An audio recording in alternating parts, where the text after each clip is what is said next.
다음에 리눅스 디바이스 드라이버에 대해서 좀 더 살펴보도록 하겠습니다. 우리가 그 커널이 3점대 혹은 4점대로 넘어가면서 우리가 리눅스 디바이스 파일들이 어떻게 보면 좀 쉽게 바뀌었다고도 볼 수 있고요. 어떻게 보면 좀 이렇게 복잡하게 좀 더 바뀌었다라고 볼 수 있습니다. 리눅스 커널이 3점대로 넘어가면서 디바이스 트리라는 개념이 생겼는데요. 리눅스 커널 3점대부터 커널은 하드웨어의 어떤 디스크립션이 더 이상 포함하지 않는 형태로 이렇게 리눅스 드라이버의 구조가 좀 바뀌었습니다. 그래서 디파인된 정보는 분리된 바이너리 파일인 DTB 파일에 위치를 하게끔 이렇게 바뀌었습니다. 따라서 U부터 같은 부트로더는 두 개의 바이너리 파일을 로딩을 하게 되는데요. 커널과 DTB 파일을 로딩을 하게끔 되어 있습니다. 우리가 주로 ARM 계열의 프로세서를 많이 사용하는데요. ARM 프로세서 같은 경우에는 디바이스 트리 소스 파일들이 DTS 파일이 아크 밑에, 암 밑에, 부트 밑에, DTS 밑에 위치를 하게 됩니다. 그리고 이 디바이스 트리 파일도 일종의 C 언어 같은 문법 구조를 가지고 있기 때문에 별도의 어떤 컴파일러를 필요로 하게 됩니다. 그때 사용하는 컴파일러가 우리는 DTC 파일이라는 DTC 컴파일러라고 이렇게 불리고요. DTC는 DTS 소스 파일, DTSI 소스 파일에 대한 인클루드 파일 이걸 컴파일러에서 바이너리 파일로 만드는 역할을 합니다. 그리고 디바이스 트리 파일의 안쪽에 있는 어떤 컴포터블에 해당되는 속성에 해당되는 스트링들이 실제로 커널이 로딩되면서 커널 안쪽에 있는 디바이스 드라이버들과 물로 바인딩이 돼서 동작에 관련된 부분들을 실제로 참여를 하게끔 이렇게 커널이 3점대로 넘어가면서 디바이스 구조들이 바뀌었다라고 아시면 될 것 같습니다. 우리가 리눅스 커널 2점대 같은 경우에는 우리가 펌웨어 구조랑 비슷하게 디바이스의 구조들이 아주 심플했습니다. 이렇게 선형적으로 이렇게 쭉 뭔가 부팅을 해서 각각의 페르페러들이 초기화되는 과정을 이렇게 쭉 이렇게 선형적으로 이렇게 했었고요. 이닛 과정을 보시면은 특정 보드에 해당되는 보드 이닛을 하면서 CPU라든지 각종 레지스터 등에 해당되는 초기화가 일어났었고요.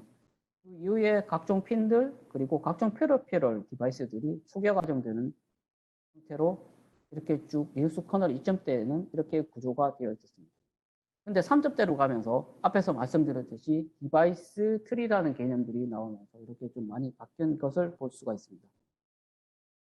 디바이스 트리 파일들을 쭉 열어보시면은 한쪽의 구조가 이렇게 쭉 바뀌었는데요.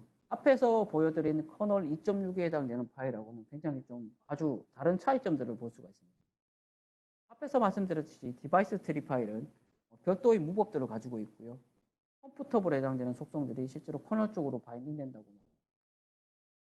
여러 가지 디바이스 디스크립션이 있긴 한데요. UART 쪽, USART 쪽만 한번 살펴보시면은 USART 쪽에서 레지스터 번지가 어떤 데인지, 밸류가 어떻게 되는지, 어떤 인터럽트를 사용할 건지, USART는 DMA를 사용할 건지 안 할 건지, 핀은 어떻게, 이름은 어떻게 할 건지, 이런 기본적인 어떤 디스크립션에 해당되는 어떤 그런 정보들을 실제로 디바이스 트리에서는 모두 가지고 있는 형태입니다. 그래서 우리가 여러 개의 어떤 타겟 보드를 사용할 때 디바이스 트리 파일 하나만 이렇게 바꿔줌으로 해가지고 여러 개의 어떤 보드 쪽에 적용할 수 있도록 이렇게 응용도 가능합니다. 그러면은 커널 2점대에서 3점대로 넘어가면서 디바이스 트리라는 게 이렇게 나왔다고 말씀드렸는데 그럼 장점이 어떤 게 있느냐 보시면 사실 어떤 분들은 굉장히 복잡해졌다라고 말씀하시는 분도 있지만은 지금 보시면은 리눅스 커널 2점대 같은 경우에는 드라이버 입장에서 보시면은 파일들이 굉장히 80개 정도나 위치했던 드라이브 파일들이 실제로 디바이스 트리라는 개념을 이렇게 도입함으로 해가지고 17개로 이렇게 아주 사이즈가 많이 준 것을 볼 수가 있습니다. 그래서 디바이스 드라이버를 뭔가 관리하는 입장에서는 굉장히 좀 심플하게 바뀌었다라고 이렇게 볼 수가 있습니다. 이런 장점들이 디바이스 트리라는 개념이 도입되면서 장점들이 생겼다라고 하시면 될 것 같습니다. 그러면 디바이스 트리 파일들을 조금 더 살펴보도록 할게요. 디바이스 트리 파일은 DTS라는 메인 소스가 이렇게 있고요. DTS라는 메인 소스 파일은 DTSI, include 되는 파일, 그리고 헤더들을 이렇게 포함할 수가 있습니다. 그리고 이 DTS라는 메인 디바이스 소스 파일들은 아크 밑에, 암 밑에, 부트 밑에 DTS에 위치하고요.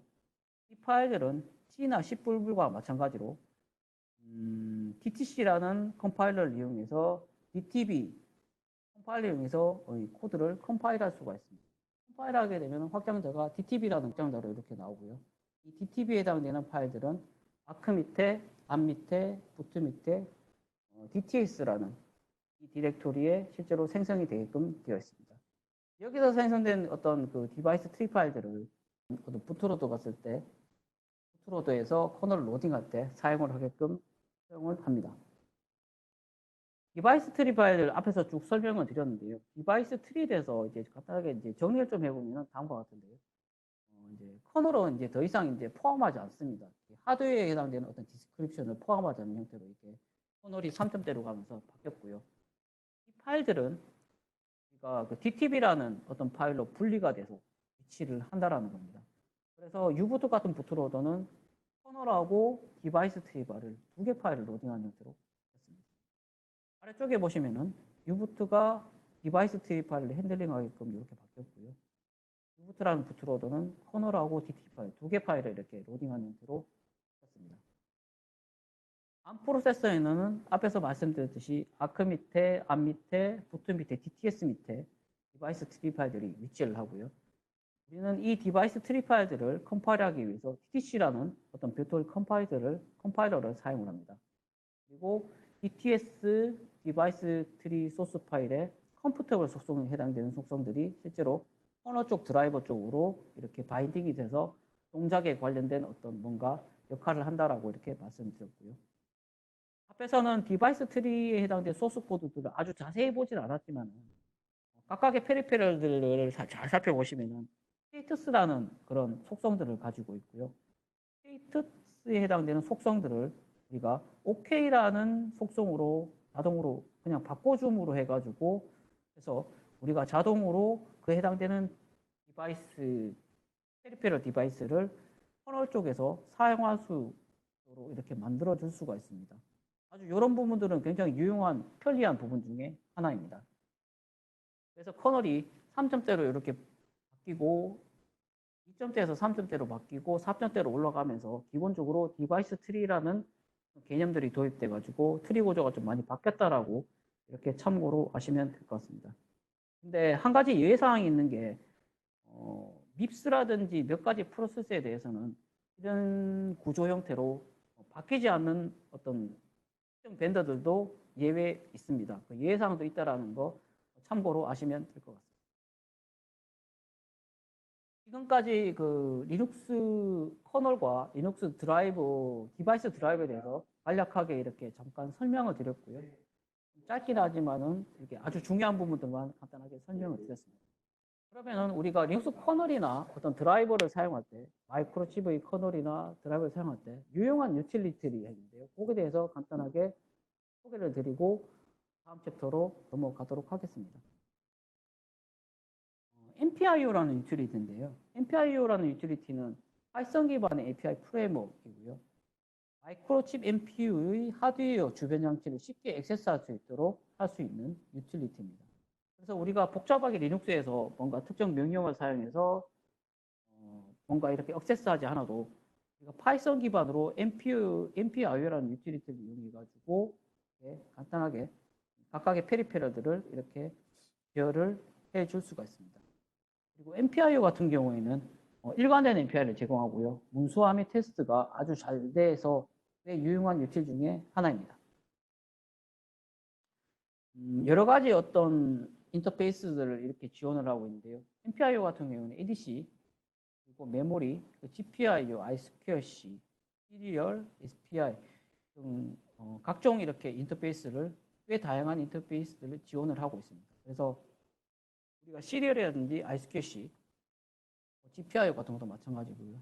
이런 것들을 실제로 컨트롤하고 제어할 때 우리가 매뉴얼하게 코드를 구성해서 할 수도 있겠지만 아래 예제에서와 마찬가지로 보시는 바와 같이 이렇게 파이썬 기반으로 이렇게 간단하게 코드를 구성해가지고 우리가 테스트를 해볼 수 있다. 이렇게 참고로 아시면 될 것 같습니다. 아래 부분의 이그젬플들은 파이썬 코드 중에 하나고요. MPIO라는 유틸리티를 사용할 거고 LCD라는 이렇게 객체가 있어서 임포트를 했고요. 그리고 LCD 쪽에서 그린 LED 쪽으로 사용한다라는 그런 명령을 줬고 그렇게 해서 브라이트니스를 그린 브라이트니스를 이렇게 끄고 켰다가 하는 이런 예제가 되겠습니다.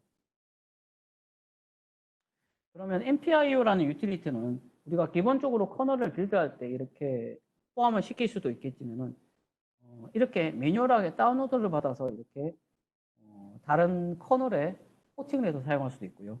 그러니까 아니면은 우리가 마이크로칩 커널을 빌드할 때 포함해서 빌드해서 사용을 할 수도 있습니다. MPIO라는 유틸리티는 이 et91.com, demo.com, 리눅스 포썸 5.8 이쪽으로 가시면은 다운로드를 받아볼 수 있고요. 욕토 같은 경우에는 이 링크로 가시면은 실제로 MPIO 관련된 유틸리티를 다운로드를 받아볼 수 있습니다. 아니, 이렇게 뭐 그렇지 않다라고 하면은 우리가 리눅스를 설치한 후에 PIP라는 어떤 패키지 관리 유틸리티를 이용해 가지고 인스톨 하시고요. MPIO라는 유틸리티를 이렇게 텍스트 기반에서도 설치를 할 수가 있습니다.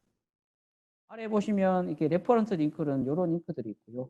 이런 링크들로 실제로 가 보시면은 MPIO에 해당되는 API 정보라든지 매뉴얼이라든지 코드 같은 것들 이런 것들을 이렇게 잘 살펴보실 수가 있습니다. 마지막으로 이제 MPIO에 해당되는 이그젬플을 간단하게 살펴보시면은 오른쪽에 보시면은 앞에서 보여드렸던 A5D227 솜이라는 거고요. 이 솜보드에다가 제가 앞에서 빌드한 빌드 루트를 올렸고 온도 센서를 하나 이렇게 꽂았습니다. 그래서 온도 센서에 해당되는 이 온도의 값들을 자동으로 특정 버튼을 누르면은 온도에 해당되는 온도를 디스플레이하도록 이렇게 MPIO로 구성을 해보면은 왼쪽에서 그린 바와 같이 이렇게 인풋 버튼을 누를 때 이렇게 구성을 했고요. 무한 루프로 화일을 눌러가지고 input.read라고 해가지고 이쪽 온도 센서에 해당되는 온도 값들을 계속 읽어가지고 특정 이벤트, 그러니까 버튼을 눌렀을 때 디스플레이를 하라라는 우리가 간단하게 코드로 짜보실 수가 있습니다. 왼쪽 그램에서 보시면은 오른쪽 그램에서 보시면은 이 코드를 이용해가지고 실제로 구동을 시킨 화면이고요. 보시면은 각각의 온도에 해당되는 값들이 디스플레이 되는 것을 이렇게 볼 수가 있습니다. 여기서는 보시면은 VR을 통해서 간단하게 짰고요. 그리고 VR 쪽에서 라이팅을 하고 퀴트를 했고 우리가 실행할 수 있는 권한을 이렇게 input.python에 줬었고요. 점 슬래시 해가지고 input python이라는 명령을 통해서 실행을 했습니다. 이렇게 MPIO라는 어떤 유틸리티를 해서 간단하게 이렇게 짜볼 수도 있고 우리가 실제로 어플리케이션 쪽에서도 응용해서 코드를 구성할 수 있는 은근히 특정 어떤 인터페이스들 특히 뭐 ADC라든지 여러 가지 SPR라든지 이런 것들을 응용할 때 꽤 유용한 유틸 중에 하나입니다.